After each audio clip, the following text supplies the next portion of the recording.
नमस्ते बच्चों, आज हम हिंदी के व्याकरण के बारे में जानकारी देखने वाले हैं। जो व्याकरण का अगला भाग है, इससे पहले हमने अलग अलग व्याकरण के भागों के बारे में जानकारी देखी है।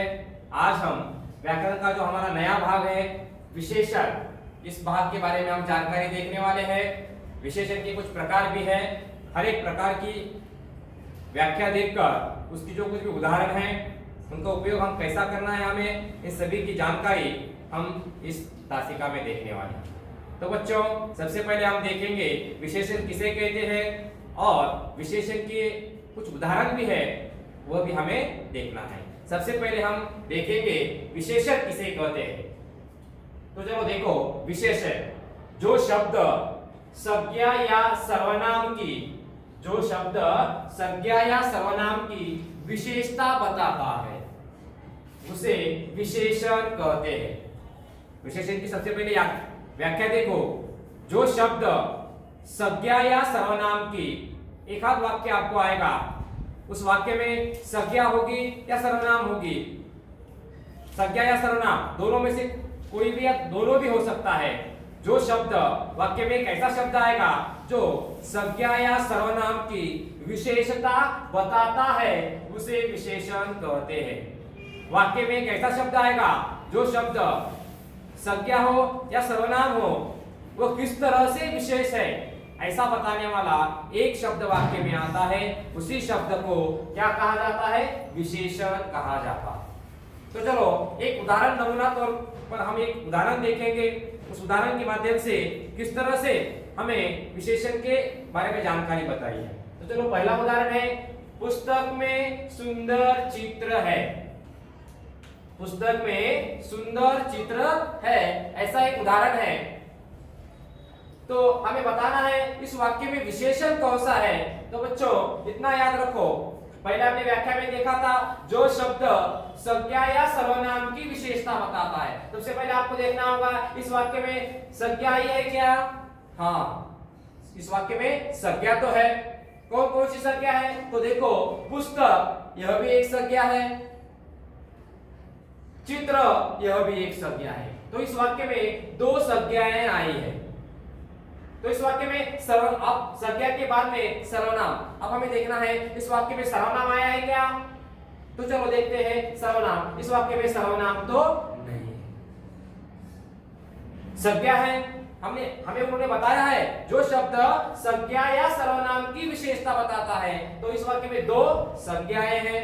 ठीक है, इस संज्ञा की विशेषता बताने वाला एक शब्द वाक्य में आया है। इस संज्ञा की विशेषता बताने वाला एक शब्द वाक्य में आया है, उसी शब्द को क्या कहा जाता है? विशेषण कहा जाता है। फिर वह शब्द कौन सा है? तो वह शब्द है सुंदर। वो कैसे आ गया? तो देखो, समझो यह शब्द ही नहीं है, पुस्तक में चित्र है, ऐसा वाक्य हो सकता था, लेकिन यह शब्द आने से चित्र इस संज्ञा की विशेषता बढ़ चुकी है। पुस्तक में कैसा चित्र है? पुस्तक में सुंदर चित्र है। सुंदर यह शब्द चित्र इस संज्ञा की विशेषता बताता। सब पहले देखो, पुस्तक में चित्र है, पुस्तक में चित्र है, ठीक है, लेकिन सुंदर यह शब्द, सुंदर यह विशेषण इस जगह से आने के बाद, इस जगह पर आने के बाद चित्र इस संज्ञा की विशेषता और बढ़ी, क्योंकि सुंदर यह शब्द चित्र इस संज्ञा की विशेषता बढ़ाता है।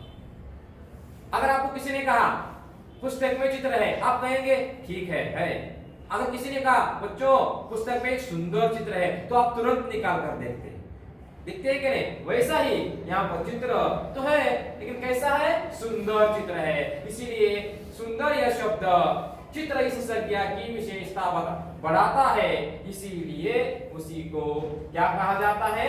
विशेषण कहा जाता है। ठीक है, अब उसके बाद में हमें विशेषण के कुछ उदाहरण भी हमें देखना है। कुल मिलाकर विशेषण के 4 प्रकार होते हैं। विशेषण के 4 प्रकार होते हैं। पहला जो प्रकार है वह है गुणवाचक विशेषण, दूसरा जो प्रकार है संख्यावाचक विशेषण, तीसरा प्रकार है परिमाणवाचक, विशेषण, परिणाम नहीं, परिमाणवाचक विशेषण। और चौथा जो विशेषण है सार्वनामिक विशेषण। हमें इन चारों प्रकारों की जानकारी देखना है, हर एक की व्याख्या, हर एक के उदाहरण हम एक एक करते हुए देखेंगे।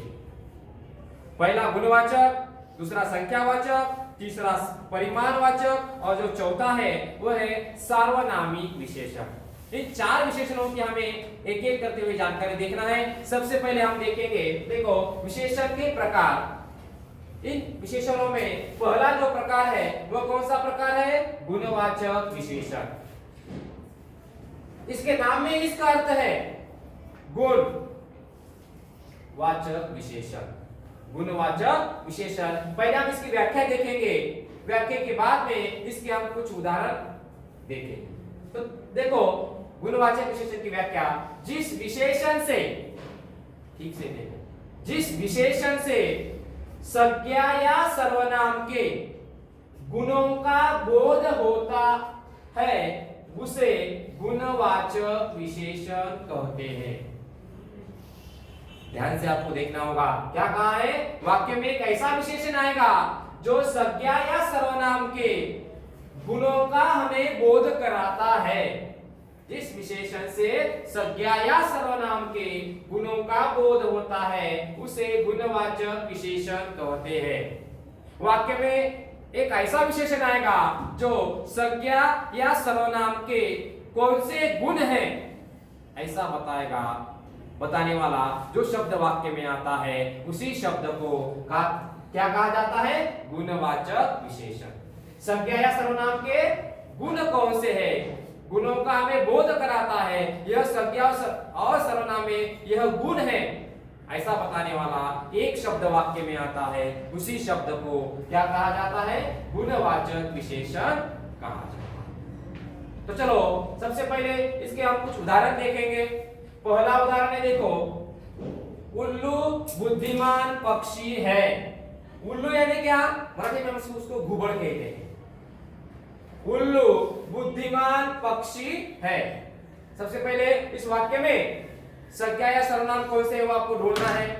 इस वाक्य में संज्ञा कौन सी है? हाँ, उल्लू और पक्षी, ये दोनों क्या है? संज्ञा है। उन्होंने क्या कहा है? संज्ञा या सर्वनाम के गुणों का बोध कराने वाला शब्द वाक्य में आता है। संज्ञा है, इसके गुणों का बोध कराने वाला एक शब्द वाक्य में है, वो कौन सा है? बुद्धिमान।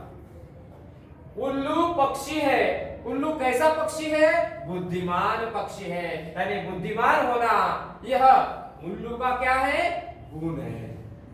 उल्लू के अंदर एक गुण है, वो कौन सा है? बुद्धिमान होना।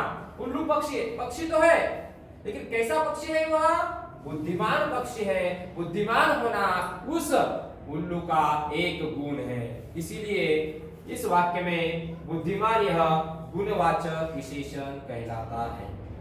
बुद्धिमान यह शब्द गुणवाचक विशेषण कहलाता है क्योंकि यह शब्द उल्लू इस संज्ञा की विशेषता बढ़ाता है। उल्लू इस संज्ञा की विशेष, उल्लू एक पक्षी है, लेकिन कैसा पक्षी है? बुद्धिमान पक्षी है। इसीलिए बुद्धिमान यह गुणवाचक विशेषण इसको कहा जाता है। अब देखो दूसरा उदाहरण देखो, चींटी मेहनती होती है। चींटी यानी क्या? मतलब उसको मूंगी कहते हैं। चींटी मेहनती होती है। मेहनती होना यानी काम करना। चींटी मेहनती होती है। देखो चींटी के अंदर एक गुण है। इस वाक्य में संज्ञा कौन सी है? चींटी। चींटी मेहनती होती है। चींटी के अंदर एक गुण है। कौन सा गुण है चींटी के अंदर? मेहनत करना उसका एक गुण है। इसलिए मेहनती यह एक क्या है? गुणवाचक विशेषण इसको कहा जाता है। इसीलिए चींटी मेहनती होती है, इसीलिए इस वाक्य में मेहनती होना यह एक चींटी का क्या है? गुण है। इसलिए उसको गुणवाचक विशेषण कहा जाता है। इसको मेहनती, इस शब्द को गुणवाचक विशेषण कहा जाता है। मैं आशा करता हूं आपको ये दोनों भी उदाहरण समझ में आ गए होंगे।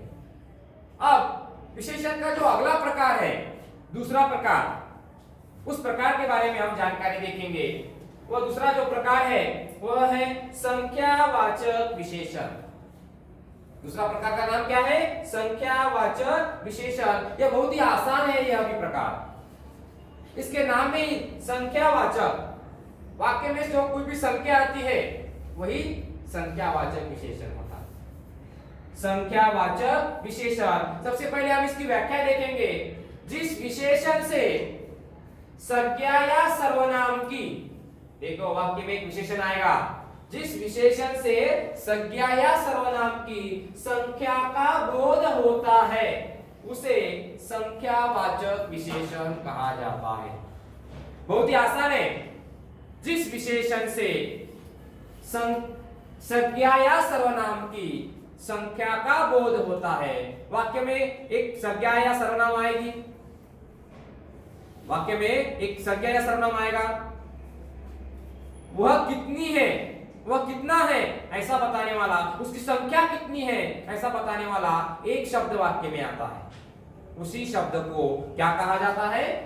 संख्यावाचक विशेषण उसको कहा जाता है। कितना है, आपको अगर पूछा गया आप कितने बजे पाठशाला आते हो, आप कितने 12 बजे, यह एक संख्या हो गई।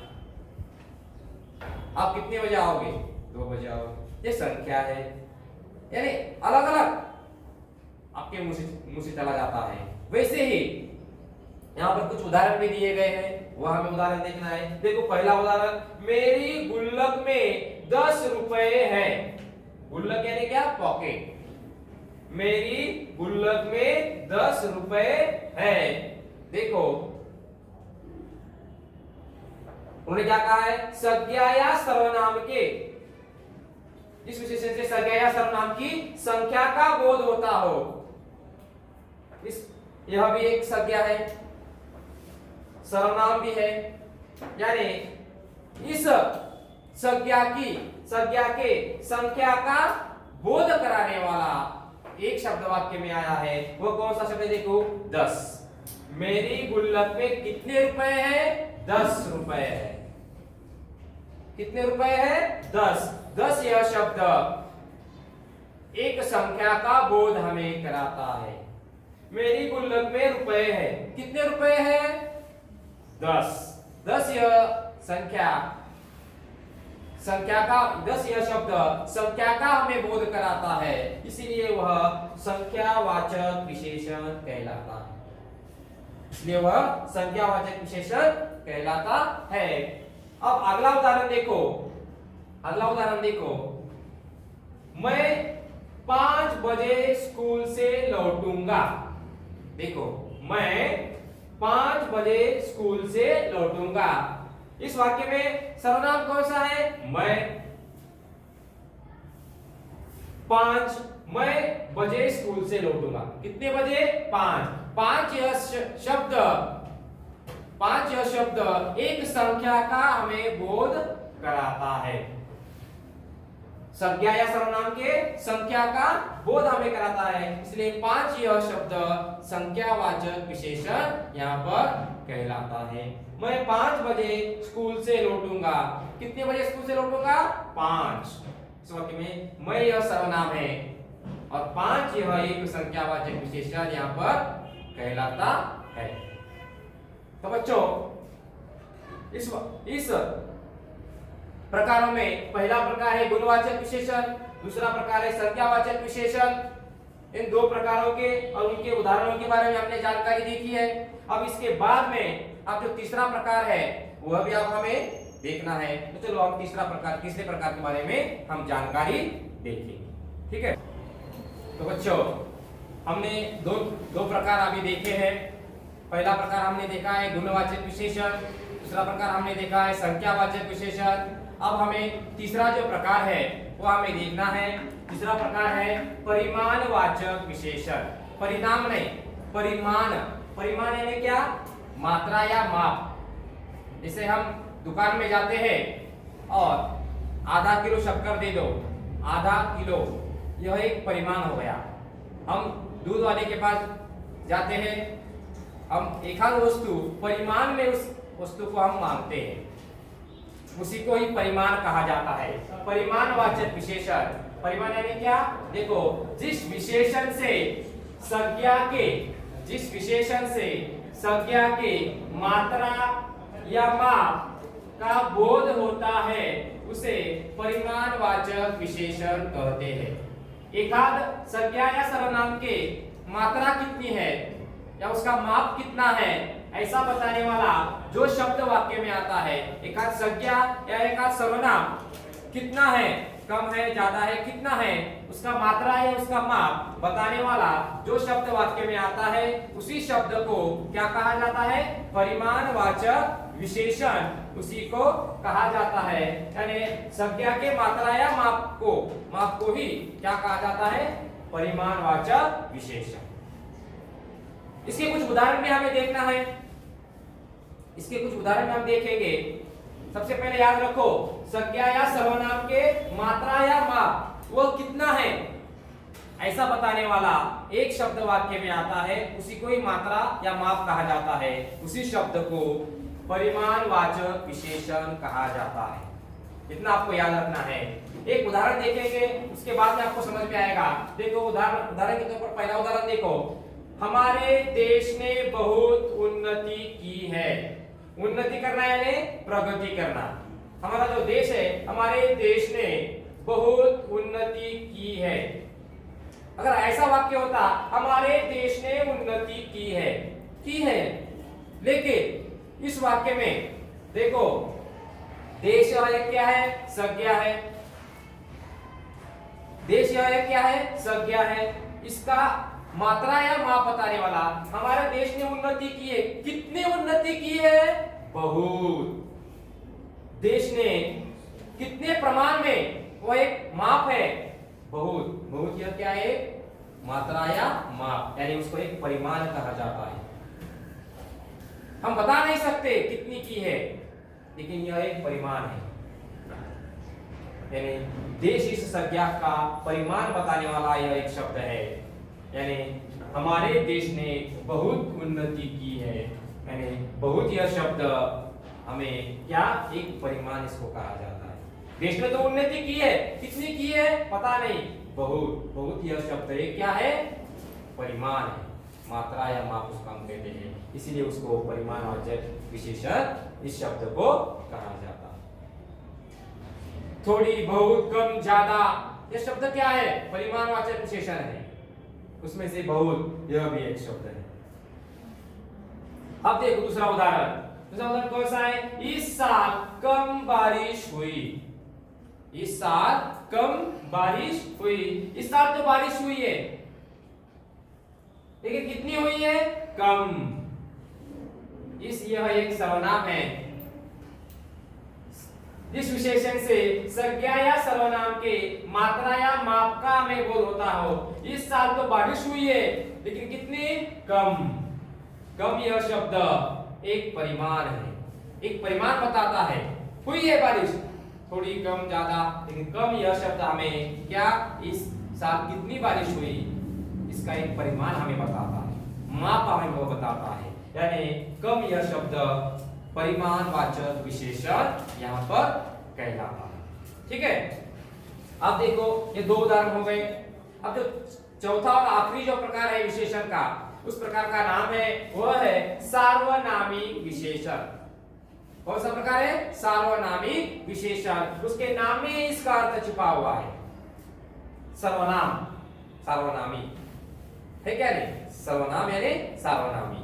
सबसे पहले आप इसकी व्याख्या देखेंगे। ठीक है, तो देखो व्याख्या में उन्होंने क्या कहा है? जो सर्वनाम किसी संज्ञा के पहले आकर, देखो वाक्य में एक सर्वनाम आएगा जो संज्ञा के पहले आकर संज्ञा की विशेषता बताता है। वाक्य में एक सर्वनाम आएगा जो संज्ञा के पहले आएगा। वाक्य में एक सर्वनाम तो आएगा, वह संज्ञा के पहले आएगा और संज्ञा कितनी विशेष है वह बताएगा। देखो, जो सर्वनाम संज्ञा के तो पहले आएगा और संज्ञा की विशेषता बताएगा। वाक्य में एक संज्ञा होगी, उस संज्ञा के पहले वो सर्वनाम आएगा और बताएगा वो सर्वनाम संज्ञा कितनी विशेष है। उसी शब्द को क्या कहा जाता है? सार्वनामिक विशेषण। उसी शब्द को कहा जाता है। बहुत ही आसान है। एक उदाहरण देखो, आपको समझ में आएगा। यह देश हमारा है। इस वाक्य में सबसे पहले संज्ञा कौन सी है ढूंढो। कौन सी है? देश। जो एक संज्ञा है। उन्होंने वाक्य में कहा है जो सर्वनाम संज्ञा के पहले आएगा, यह संज्ञा है, तो संज्ञा के पहले एक सर्वनाम आया है। कौन सा है? यह, मैं, यह, वह, वे, ये सब सर्वनाम है। हमारे, तुम्हारे। यह देश हमारा है। देश हमारा है। कौन सा? यह सर्वनाम देश इस संज्ञा की विशेषता बढ़ाने का काम करता है। कैसे? समझो, देश हमारा है, ठीक है, लेकिन कौन सा? यह देश हमारा है, तो कहा गया तो देश इस संज्ञा की विशेषता और बढ़ गई। आपने कहा यह देश हमारा है, देश हमारा है, लेकिन कौन सा? यह देश। आप चित्र देख रहे हैं, चित्र में आपने कहा देश हमारा है, देखो सब देखेंगे, ठीक है, यह देश हमारा है, ऐसा आपने बताया, तो आप सब आश्चर्य से देखेंगे। यानी यह सर्वनाम देश इस संज्ञा की विशेषता बढ़ाने का काम करता है, उससे पहले आकर, इसलिए यह सर्वनाम सार्वनामिक विशेषण कहलाता है। इसलिए वह सार्वनामिक विशेषण कहलाता है। दूसरा उदाहरण देखो, वह भी बहुत ही आसान है। वे फल खट्टे हैं। फल कैसे है? खट्टे। फल खट्टे हैं। इस वाक्य में संज्ञा कौन सी है? फल। हमने देखा है संज्ञा के पहले सर्वनाम आएगा और संज्ञा की ही विशेषता बताएगा। संज्ञा के पहले सर्वनाम आया है और इस संज्ञा की विशेषता बताता है। क्या बताता है? वे। सर फल खट्टे हैं। कौन से फल खट्टे हैं? वे। सर वे दिख रहे हैं ना, वे। आपने कहा वे, यानी वे यह एक सर्वनाम है, इसलिए इसी को सार्वनामिक विशेषण कहा जाता है। तो बच्चों, इस तरीके से यह चार प्रकार आज हमने देखे हैं। चार प्रकार के दो उदाहरण पे हमने देखे हैं। बहुत ही आसान यह है, आपको ये 2-3 बार पढ़ना ही होगा, तब आपको और समझ में आएगा। पहला है विशेषण का प्रकार गुणवाचक विशेषण, दूसरा है संख्यावाचक विशेषण और तीसरा जो है वह है परिमाणवाचक, परिणाम नहीं, परिमाणवाचक विशेषण, परिमाण यानी मात्रा या माप। चौथा है सार्वनामिक विशेषण। इन चार प्रकारों पर हमारी परीक्षा में कुछ प्रश्न भी आते हैं। नमूना के तौर पर यहाँ पर मैंने आपको स्वाध्याय के तौर पर एक प्रश्न भी आपको यहाँ पर दिया है, आपको तुरंत समझ में आएगा। ऐसे 2-3 नमूने के प्रश्न परीक्षा में आ सकते हैं। तो पहला प्रश्न है, देखो, रेखांकित विशेषण का प्रकार लिखिए। रेखांकित यानी क्या? हम उसको मराठी में अंडरलाइन करना कहते हैं। उस विशेषण को रेखांकित किया जाता है और आपको कौन से प्रकार का वह उदाहरण है आपको बताना पड़ता है। देखो पहला उदाहरण है, ये 3 मिनिट महाभयंकर थे। म्हणजे मराठीत आपण त्याला काय म्हणतो मराठीमध्ये? हे 3 मिनिट खूप महाभयंकर होते। समजा एखाद्या अपघातात यश कुठले, लेकिन यहाँ पर ये 3 मिनट महाभयंकर थे, उन्होंने यहाँ पर 3 इस शब्द को रेखांकित किया है। तो यह कौन से प्रकार का उदाहरण हो गया? यह संख्यावाचक। 3 यह एक संख्या है, इसलिए वह क्या हो गया? संख्यावाचक विशेषण। संख्यावाचक विशेषण आप लिख सकते हो। और दूसरा उदाहरण देखो, यह मौसेरा भाई है। यह क्या है? मौसेरा भाई है। ये तो मतलब मावस भाऊ है मराठी मध्ये। मौसेरा भाई है, यहाँ पर यह को रेखांकित किया है। हमने अभी देखा है सार्वनामिक विशेषण में यह, वह, वे, मैं, हम, तुम, ये सब क्या है? सर्वनाम है, इसलिए यह एक सार्वनामिक विशेषण कहलाता है। सार्वनामिक विशेषण। और एक उदाहरण देखो, जनवरी सर्द महीना है। मराठी में इसको क्या कहते हैं? जानेवारी खूप थंडीचा महीना है। सर्द यानी ठंड, सर्द को रेखांकित किया गया है। यानी जनवरी महीना है। कौन सा महीना है? शरद, यानी वह जनवरी इस महीने की विशेषता बताता है, इसलिए इसको, यह कौन से प्रकार का वाक्य है? फिर कौन बताएगा मुझे? जनवरी इस महीने का यह क्या है? गुण बताता है। शरद का महीना है ऐसा यह बताता है, इसलिए जनवरी महीने के यह गुण बता रहा है। जनवरी का महीना है, कैसा है? शरद है। शरद होना यह इस जनवरी इस महीने का क्या है? गुण है, इसलिए यह गुणवाचक विशेषण कहलाता है।